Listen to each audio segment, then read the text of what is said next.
Texas, summer of 1944. The noon sun blazed over the Brazos Valley, burning the dust into a pale shimmer. Heat rippled across miles of fenced pasture, where a convoy of olive-green trucks rolled through the gates of a sprawling ranch now turned prisoner-of-war camp. On their flanks, a white circle with a black cross, the mark of captured men. Inside the truck sat dozens of weary German soldiers. Their faces were hollow, eyes sunk deep beneath the brims of faded field caps. They'd crossed an ocean in defeat, marched across continents under guard, and now found themselves in a land of cattle, mesquite, and endless sky. At the far end of the camp, American soldiers were preparing something rare, an outdoor meal. The smell of grilled steak drifted through the air, thick and rich, carried by the wind. For men who had known only starvation rations, the scent alone was unbearable. By sundown, when the platters were set before them, something unexpected happened. Something that would haunt the guards who witnessed it. The story begins long before that meal was served. By mid-1943, the war in Europe had entered a brutal equilibrium. The Allies had seized North Africa. Sicily was falling, and thousands of German soldiers, cut off, exhausted, and outmaneuvered, surrendered by the tens of thousands. America, still building its strength on the home front, suddenly faced a question no one had fully anticipated. What to do with the flood of enemy prisoners now in Allied hands? The answer would transform parts of rural America in ways few could have imagined. Under the Geneva Convention, the United States was obligated to house and feed prisoners of war according to humane standards. Washington decided to distribute them across the vast interior, far from the coastlines in places like Oklahoma, Louisiana, and Texas. The logic was simple. Texas had space, sun, and security. It also had cattle, cotton, and a wartime labor shortage. By late 1943, the Lone Star State hosted more than 30 major POW camps and hundreds of smaller branch facilities. Among the largest was Camp Hearn, often called the Fritz Ritz, near the town of Hearn in central Texas.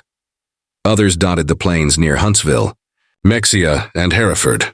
Most were built on old ranch land or military property, surrounded by barbed wire and guard towers that looked out over miles of open field.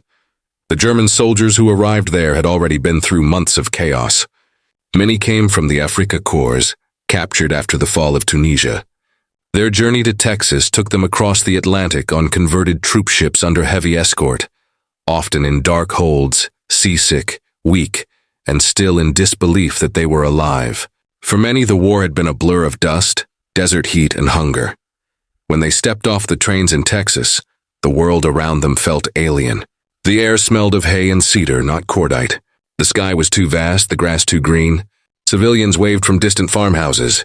There were no bombers overhead, no shattered towns, only quiet cattle herds and the occasional hum of cicadas in the heat. The U.S. Army Corps of Engineers, along with the War Department, had constructed the camps with efficiency. Wooden barracks lined in perfect rows, mess halls, recreation areas, and infirmaries. Conditions were regulated meticulously.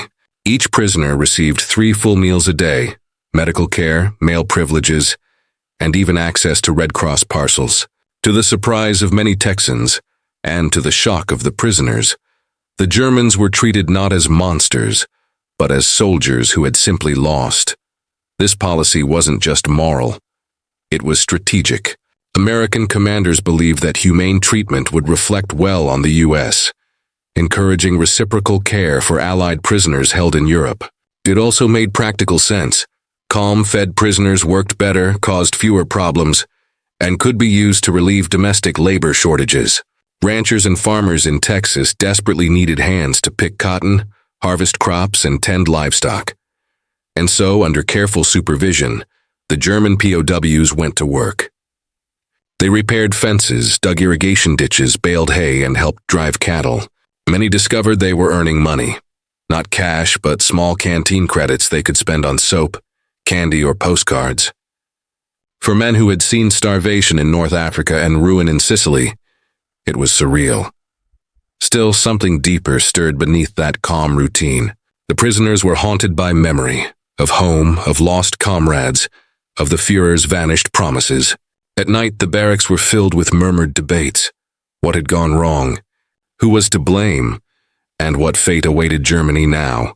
It was within this fragile balance between discipline and despair, abundance and guilt, that small gestures could pierce the heart. A loaf of bread too soft, a can of milk too sweet, a steak too thick, these things were more than food. They were symbols of the unthinkable contrast between the life they'd left behind and the world they now inhabited. One summer evening, on a Texas ranch-turned-camp, that contrast became unbearable. It began with the simple act of generosity, an American rancher deciding that if his workers, even if they were former enemies, had labored under the sun all week, they deserved a good meal. The guards thought it harmless. The rancher thought it kind.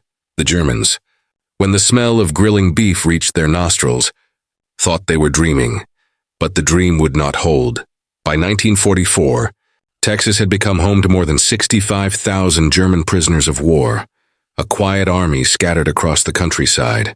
They were guarded by men barely older than they were, many of them farm boys from Kansas, Iowa, and Texas itself. For the local guards, it was an easy post compared to the Pacific or Europe. For the prisoners, it was a bewildering second life, one without gunfire, hunger, or ideology, yet shadowed by shame. At Camp Hearn and similar camps like Hereford and Mexia, the daily rhythm was simple. Reveille at dawn, roll call, work details, meals, evenings of chess, music, or reading. The U.S. Army encouraged educational programs, allowing captured officers to teach language classes and technical subjects. Newspapers were permitted, though censored, and theater performances became a popular escape. The intention was deliberate, to occupy the mind, to break the dangerous boredom that could ferment rebellion. But the prisoners' minds often drifted to the same thought, their families, still in a starving Germany where Allied bombers thundered nightly. Rations in Texas were generous by any measure. Each man received about 3,000 calories a day, including bread, potatoes, vegetables, meat, and coffee. Some camps even issued butter and milk. In contrast, many German civilians were subsisting on fewer than 200 calories back home. Food was power, and America had it in overwhelming abundance. The local Texans saw this abundance daily. The war had brought hardship, rationing, shortages, fuel restrictions. But on the ranches there was still land, cattle, and sun. The Germans labored hard, earning quiet respect from their American overseers. They worked cleanly, efficiently, and often sang as they repaired fences or herded livestock. It was not long before some Texans began to view them not as enemies, but as men caught in the same storm of history. Still, beneath that calm cooperation, ideology persisted. Among the prisoners were loyal Nazis, ardent believers in the Reich, unbroken by defeat. They kept to themselves, often intimidating those who expressed gratitude toward their captors. Others had lost faith entirely. They were weary of the lies, disgusted by the senseless slaughter, and quietly grateful to be alive in a country that fed them well. These inner divisions gave the camps their tense psychology, a clash between pride and gratitude, honor and humiliation. For some, the steak dinner that would later cause the infamous collapse symbolized humiliation in its purest form. To eat from the hand of an enemy felt like surrender of the soul. For others, it symbolized grace, undeserved kindness in a world that had shown them none. The story of the steak dinner, recorded in local accounts from Central Texas, likely took place on or near a ranch assigned to a satellite work detail of Camp Hearn. It was midsummer, hot, dry, and cloudless.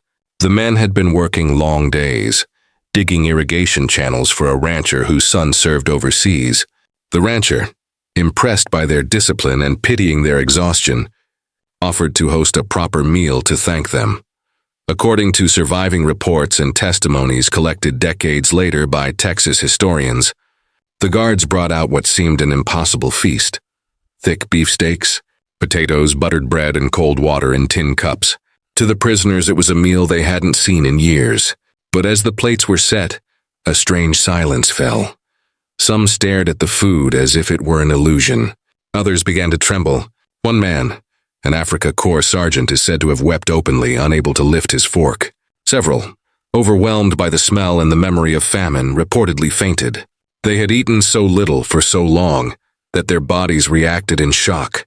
Others simply sat in silence, paralyzed between pride and hunger. The Americans didn't understand. To them, it was only a steak, just good Texas hospitality. But for the men who had marched through North Africa, who had watched comrades die for a cause now collapsing in rubble, that meal was something else. It was mercy from the enemy, and mercy in that moment was unbearable. That night, reports say, the rancher stood outside the barracks under the vast Texas sky. He could still hear one of the Germans sobbing softly through the open window. By dawn, word of what had happened had spread through the camp and would linger for years as a haunting story of human contrast. But to understand why that moment carried such power, we must look deeper into the layers of humanity, pride, and psychology that defined both sides of the wire. To understand what unfolded that day, one must first grasp the emotional distance between the two worlds colliding in that Texas heat. For the Americans, food was a comfort, a sign of home, a victory of the nation's strength. For the Germans, food had become a memory. In the ruins of Europe, the simple act of eating one's fill was a luxury reserved for no one. When those prisoners sat before a platter of steak, they weren't just facing meat and bread. They were confronting everything their war had promised and failed to deliver. These men, once told they were the chosen heirs of a 1,000-year empire, now sat as defeated laborers in a foreign field, offered kindness by the very people they had been taught to despise. Psychologists who later studied POW behavior noted that such moments often triggered what they called moral dissonance, when a man's inner beliefs could no longer align with reality. For the prisoners, the abundance of America was proof that the Reich had lied. They had been told the Allies were starving, collapsing, weak. Yet here, in a quiet corner of Texas, the enemy had more food than they could bear to eat. A guard at Hearn later wrote in his diary, "They stared at the plates as though they'd been handed forgiveness." And that was precisely the problem. Forgiveness, for men who had been trained to see mercy as weakness, could feel like humiliation. That clash of emotion, gratitude colliding with guilt, is what made the dinner unforgettable. The food was real, but what it represented was far larger. The death of an illusion, the tactical and logistical reality behind. The human moment lay a vast logistical machine, one of the most efficient wartime systems the U.S. Army ever built. By 1944, the War Department had constructed more than 500 POW camps across the United States, and Texas hosted the largest share. These were not improvised enclosures, but carefully engineered compounds governed by Geneva Convention standards. Each camp ran on strict military precision. Men were counted twice daily. Every tool inventoried, every calorie tracked. The U.S. government calculated prisoner rations with mathematical care. Meat, bread, fats, and vegetables in exact proportions, identical to those served to American soldiers training stateside. The reasoning was clear. America could afford generosity, and every act of decency was a weapon in itself. Word of humane treatment spread through captured ranks faster than propaganda leaflets. When German soldiers learned they would be treated well in American hands, many surrendered more readily. This was psychological warfare through kindness, and it worked. The Wehrmacht was built on the image of an invincible, disciplined force. To be captured was already a wound to the German sense of honor. To then be treated with respect, even offered steak, tore at the myths of invulnerability that Nazi ideology had cultivated. But the American policy had another, more practical layer. Texas agriculture depended heavily on manual labor. With so many young men overseas, farms were understaffed. The POWs filled that gap, working for 80 cents a day, most of which was held in credit rather than cash. The system kept food production steady, cattle tended, and morale high on the home front. When the rancher in our story grilled those steaks, he was not merely showing kindness. He was participating in a quiet symbol of America's logistical supremacy. To the Germans, it felt like mercy. To the Americans, it was just another Saturday, the ideological disintegration among the prisoners. There were fractures invisible to the guards. The camp fences not only divided nations, They divided belief systems. Some of the German officers at Camp Herne remained fiercely loyal to Hitler. They wore makeshift armbands, organized secret meetings, and punished fellow prisoners who expressed gratitude toward the Americans. These true believers saw any sign of softness as treason to the fatherland. To accept a meal from the enemy was, to them, an act of spiritual surrender. Others, particularly the younger conscripts and veterans of the Africa Corps, had begun to see things differently. They had fought under Rommel, a man they admired but who was now rumored to have defied Hitler. They had seen the chaos of retreat, the lies of command, the propaganda that promised victory long after it was lost. To these men, the Texas camps became a place of quiet revelation. They read American newspapers, saw photographs of families smiling despite ration books, and realized that the enemy was not the barbarian the Reich had described. Some even took English lessons from their guards, curious about the language of their captors. In this ideological fog, the steak dinner became more than a meal. It became a mirror. When the smell of beef filled the camp, men found themselves torn between two worlds, the disciplined obedience of soldiers and the human craving for warmth, kindness and food. When some collapsed before eating, it wasn't only from hunger or weakness. It was from the unbearable weight of conflicting loyalties, the mind trying to accept mercy, while the soul still carried the armor of hatred. One POW later told an interviewer, "It wasn't the food that broke us. It was the feeling that we didn't deserve it. That collapse, emotional, physical, ideological, revealed something rare in the history of warfare. The moment when compassion became more disarming than any weapon. The Texas sun faded that evening, but its light revealed an invisible battlefield. One fought not with rifles, but with the conscience of men learning to see their enemy as human.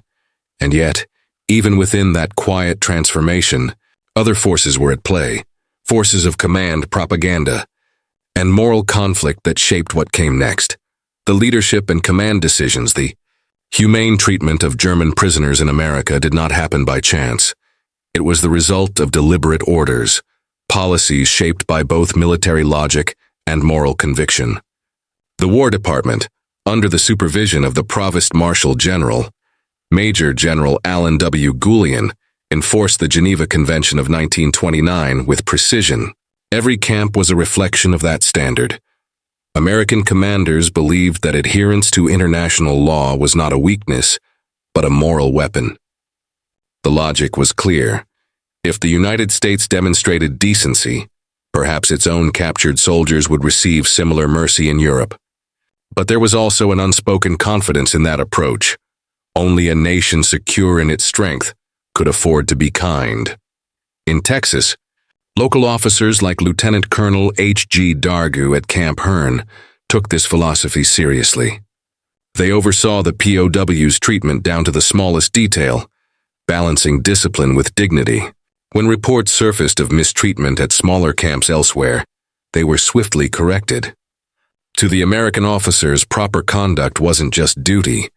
It was a reflection of American civilization itself. That's what made the ranchers' steak dinner both simple and profound. It was an act fully consistent with U.S. policy, humane, orderly, and generous. But to the Germans, who had been raised under propaganda depicting the Allies as subhuman, it was incomprehensible. Leadership decisions on both sides had created the psychological conditions for that shock. The Nazi hierarchy had cultivated pride as armor, the idea that the German soldier never yielded, never accepted pity. In contrast, American leadership wielded mercy as proof of superiority. When those two doctrines met on that ranch, the results were inevitable. The stake became a test, not of military strength, but of belief systems. The moral and psychological dimension war does not end with surrender. It lingers inside the hearts of those who survive it. For the German POWs, captivity in Texas became a kind of slow awakening, a forced confrontation with conscience. Many of the men had participated, willingly or not, in a brutal campaign of conquest. They had seen civilians displaced, cities burned, and prisoners executed. The Reich had told them they were fighting for Europe's salvation. But under the quiet skies of Texas, with the taste of steak and coffee on their tongues, That narrative began to dissolve. In interviews decades later, several former POWs described their time in the U.S. as the beginning of the end of their old beliefs. One recalled, "In the camp, I learned that my enemy could be kind, and that broke something inside me." Another said, "We had been fed hate for so long. Then we were fed real food, and we realized which was nourishment." The moral weight of that realization was heavy. Some prisoners wrote in secret journals that they could no longer reconcile the teachings of Nazism with the evidence before their eyes. Others, unable to face the contradiction, withdrew into silence. The human mind can endure hunger, pain and captivity, but mercy from one's enemy, when it contradicts years of indoctrination, can be shattering. That is why, when the plates were served on that ranch, some men physically collapsed. Their bodies simply expressed what their minds could not yet comprehend. The war inside them was over. The Texan perspective. To the ranchers and guards of Texas, the German prisoners were first a curiosity, then a responsibility, and finally, in many cases, something closer to guests. Texans were practical people.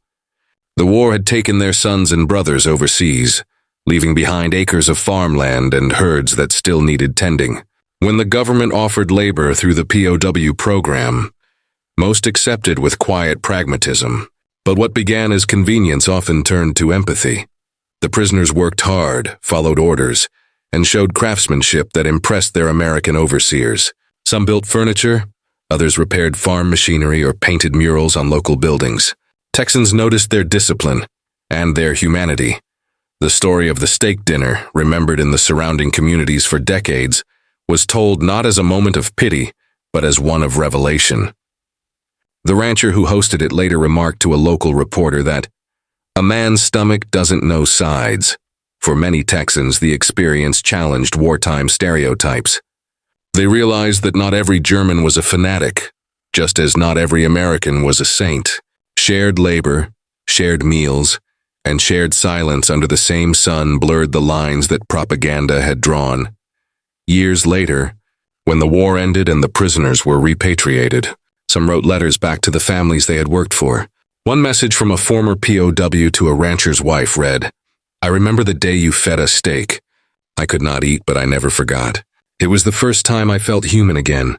For the locals, these gestures became a quiet legacy of the war, proof that even amid global chaos, compassion could reach across barbed wire. By the time the last prisoners boarded trains home in 1946, the story of that dinner had already entered local legend. But for those who lived it, it was more than legend. It was the moment when mercy revealed the war's true cost, not in bullets or bodies, but in the human soul.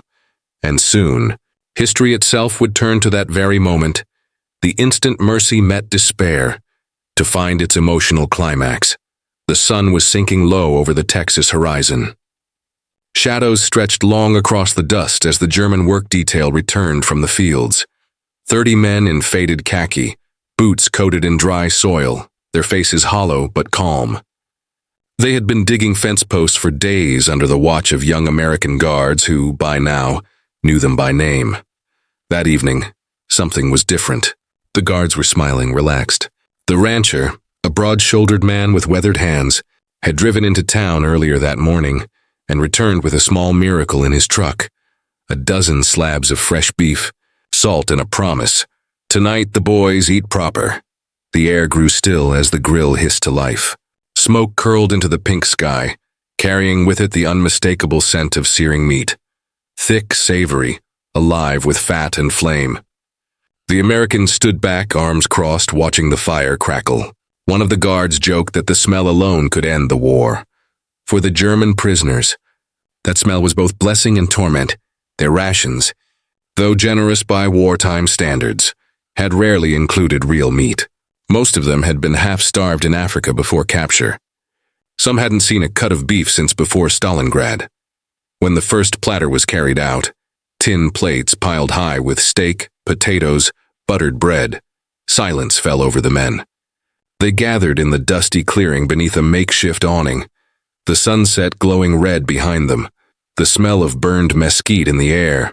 The rancher gestured for them to sit, At first they hesitated. Some looked to the sergeant, a tall man from Bremen, once proud, now hollow-eyed. His hands trembled slightly as he adjusted his collar. Another prisoner muttered a prayer under his breath. Then came the sound, faint at first, then breaking through the stillness, a stifled sob. One of the younger men, barely 20, had started crying. The guard nearest to him shifted awkwardly, unsure what to do. Within moments, the emotion spread. One man covered his face, another clutched his stomach. The sergeant tried to steady himself, but his knees buckled, and he sank to the dirt. It was not weakness from hunger, not entirely. It was collapse of a different kind, a collapse of the heart. These were men who had lived months in deprivation, whose pride had been their last defense.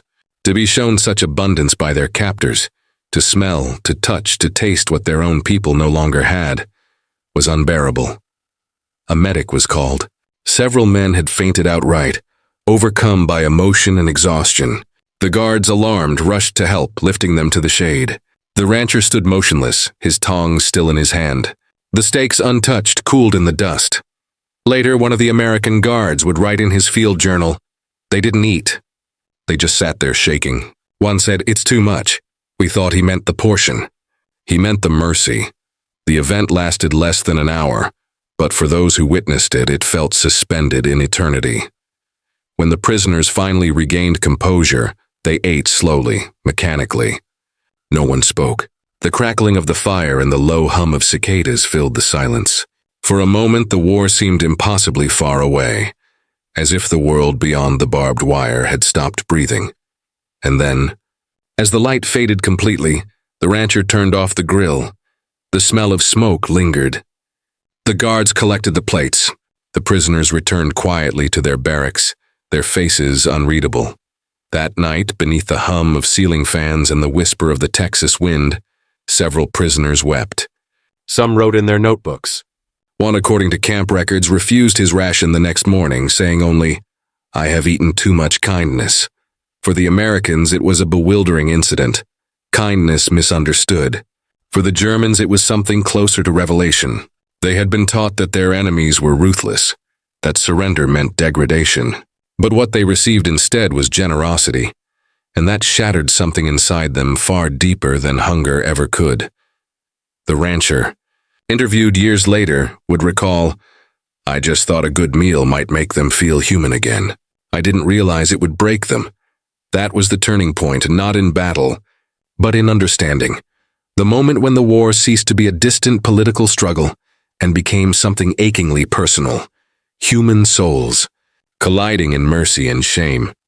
It marked a transformation not only for the prisoners but for those who guarded them. The young Americans, who had been taught to see Germans as monsters, saw instead frightened men, frail, grateful, and undone by kindness. And though the fire burned out that night, what it illuminated would remain long after the embers cooled, because in that single evening, on a ranch far from the front lines, mercy had done what warfare never could. It made enemies look each other in the eye and see, perhaps for the first time, what humanity really meant. But the consequences of that moment, the emotional shock, the changing attitude of guards and prisoners, the silent reckoning it caused in both camps, would ripple far beyond that meal. The next days brought unexpected orders, quiet inquiries, and reflections that would challenge the very definition of victory. The morning after the steak night, the camp was quiet, unnaturally so. The guards moved with subdued efficiency, their usual banter replaced by uneasy silence. Even the dogs seemed to sense something had shifted. The smell of last night's fire still hung faintly in the cool Texas air, a reminder of the strange, almost sacred event that had unfolded. When the German prisoners emerged from their barracks, they carried themselves differently. Gone was the rigid posture of soldiers still pretending to serve a lost cause. They looked human now, fragile, softened, aware. The youngest among them, who had wept openly the night before, walked slower, eyes fixed on the ground. He would not meet the gaze of the American sentries. By noon, word of the incident had reached the camp commander.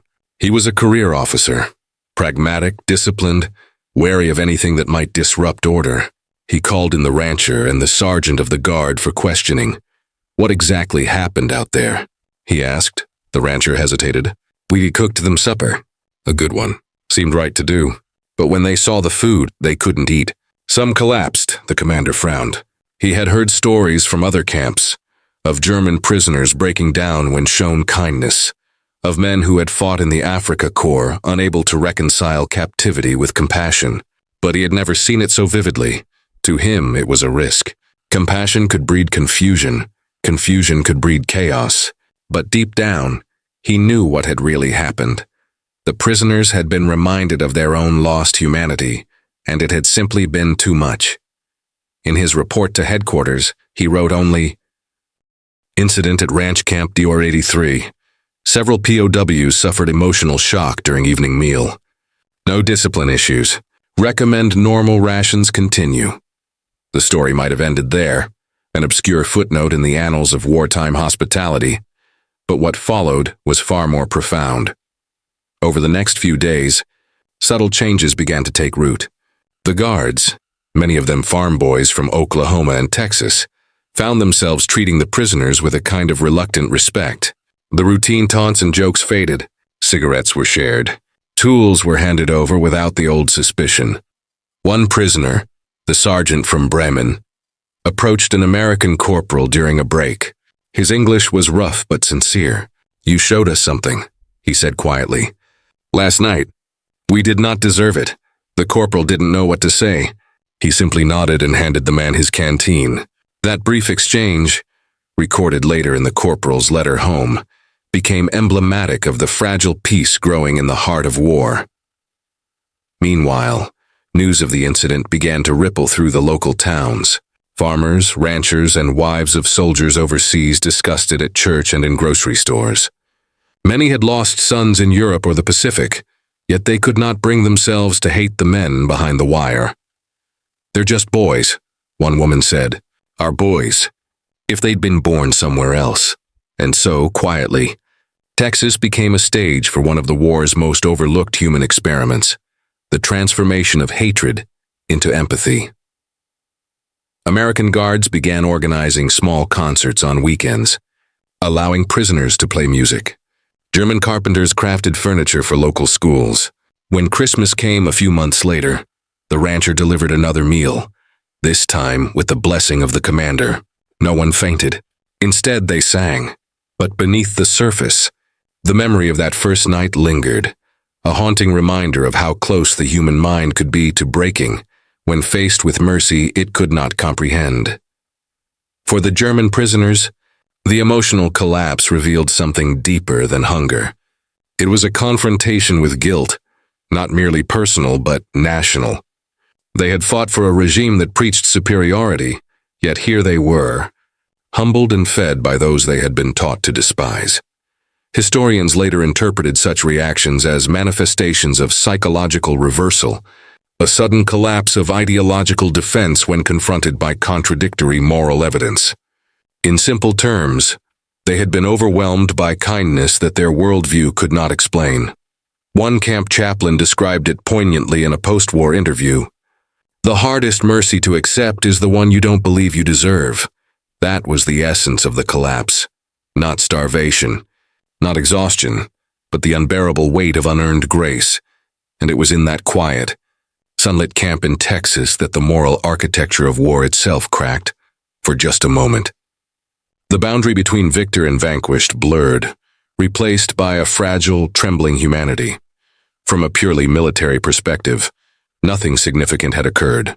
No shots fired, no orders defied. But in the emotional ledger of history, that night was a seismic event. It hinted that wars were not merely won by weapons or strategies, but by the moral capacity to forgive the defeated. In the decades that followed, several of those prisoners would write letters from Germany, addressed to the rancher and the guards who had served at Camp 83. They spoke of that meal, that night, that mercy. One letter, written in 1949, simply said, "I could not eat that day, but I began to live again." That was the true turning point. The invisible battle fought not on the beaches of Normandy or in the skies over Berlin, but in the hearts of men, rediscovering their humanity in a faraway Texas field. And from that turning point came an aftermath. that reshaped not only those lives, but the very philosophy of how a nation treated its enemies, a lesson that would echo long after the guns had gone silent. The war in Europe dragged on, but for those behind the wire in Texas, something had quietly changed. By early 1945, as Germany's defeat loomed, the tone of the prisoner camps across America began to mirror what had first happened on that Texas ranch and the shift from hostility to reconciliation. Army's official reports still categorized the camps as secure, compliant, and productive, but the truth was far more complex. Behind those tidy statistics lived thousands of German men who had been disarmed, not just of weapons, but of pride. And in that disarmament, in that strange, unexpected dignity shown to them, the seeds of transformation were growing. At Camp 83, daily life resumed with disciplined rhythm. The German work details continued building fences, repairing tractors, tending fields, but the atmosphere was now markedly different. The guards, who once watched with suspicion, now shared cigarettes and stories about their families. A few even began teaching the prisoners English phrases. In return, they learned bits of German folk songs. The rancher, whose simple act of generosity had sparked the change, continued visiting the camp every week. He brought tools, sometimes bread, sometimes just conversation. To him it wasn't charity and it was decency. They were men doing what they were told, he once said in an interview. Same as our boys overseas. It was this sense of moral symmetry, of shared humanity, that made the Texas POW system unlike anything in wartime history. Across the United States, similar camps were quietly rewriting the rules of victory.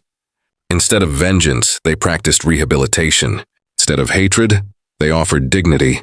It wasn't out of naivete.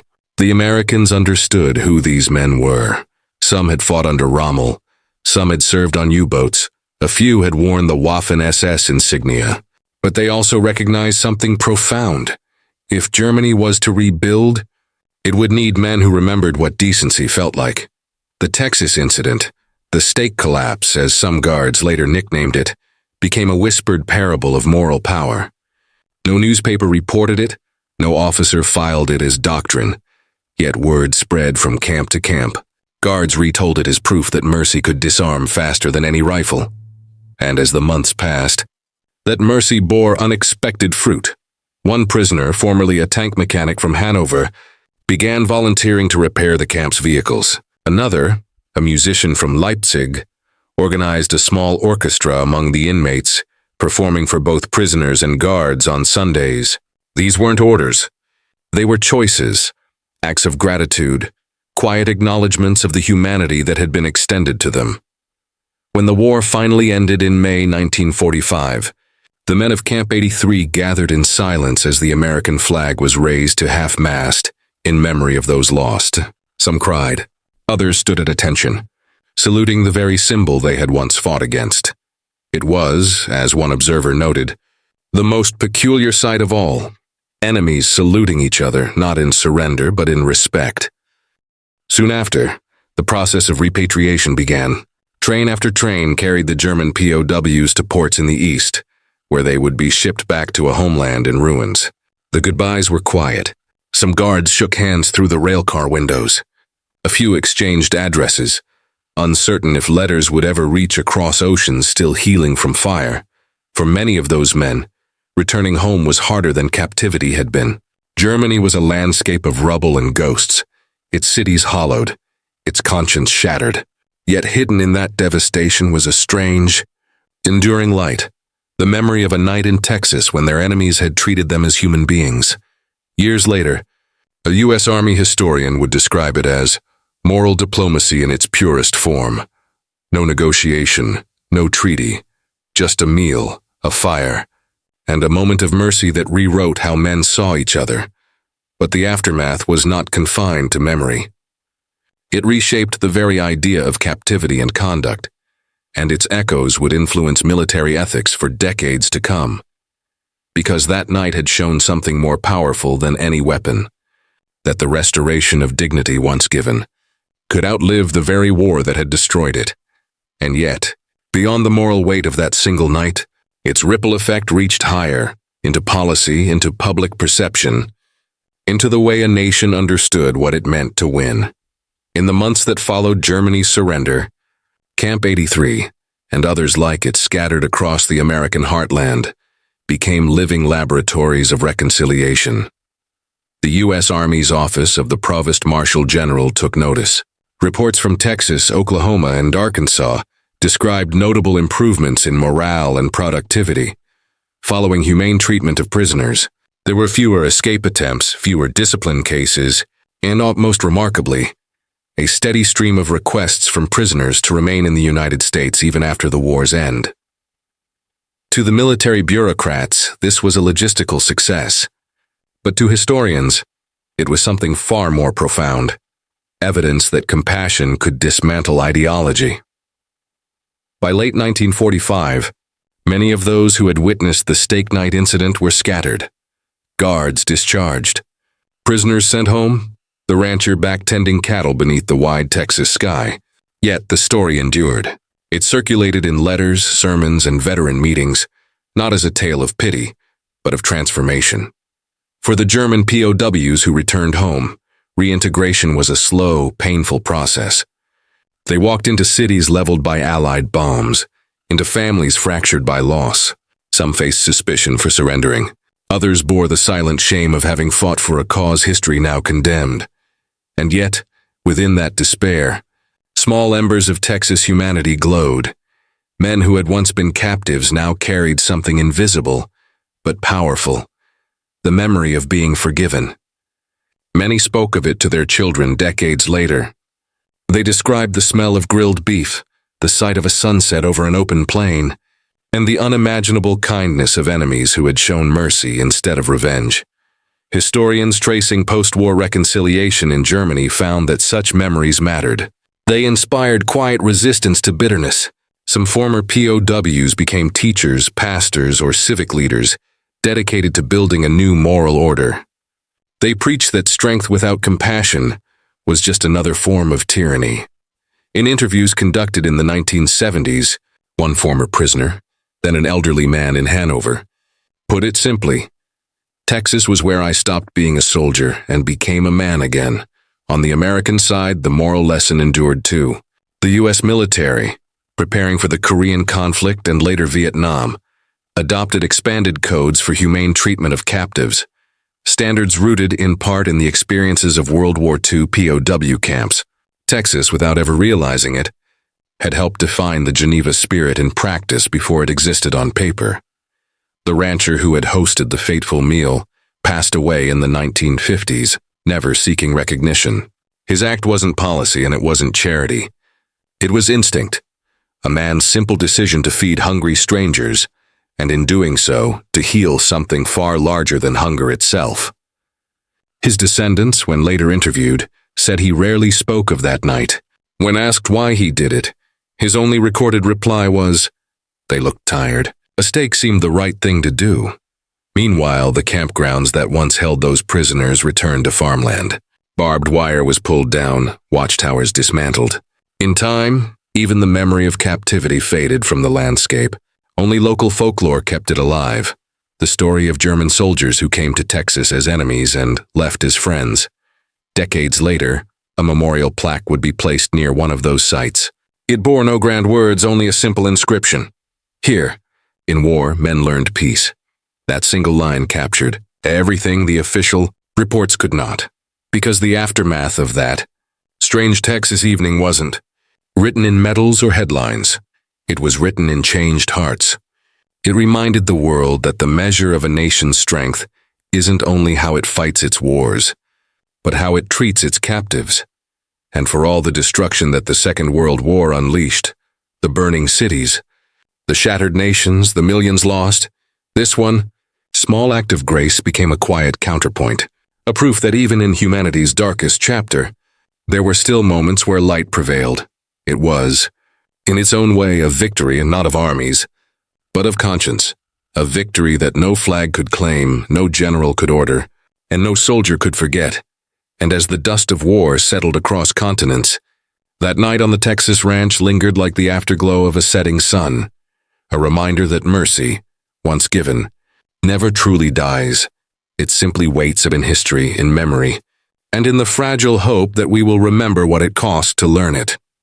History often remembers wars in terms of victories and defeats, of armies and empires, of the ground gained and lives lost.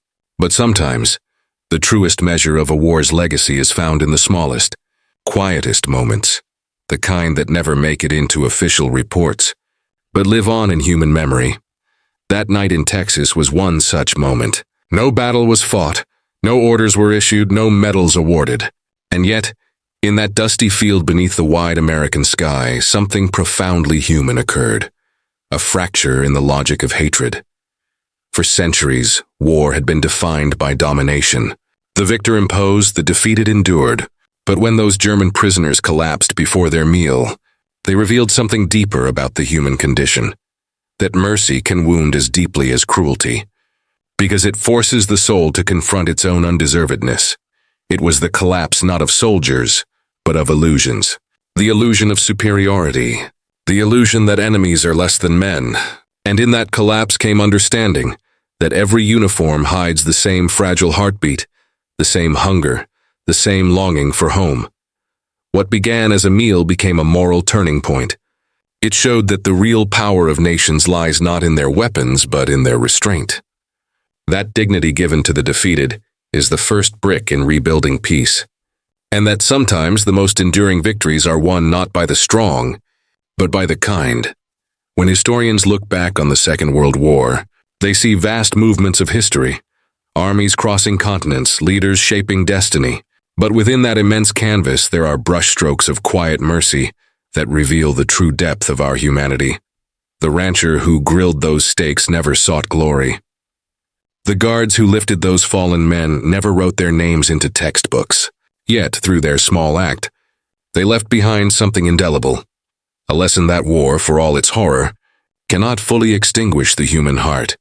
And perhaps that is the final truth of it all, that the greatest strength a nation can show in war is the courage to be kind.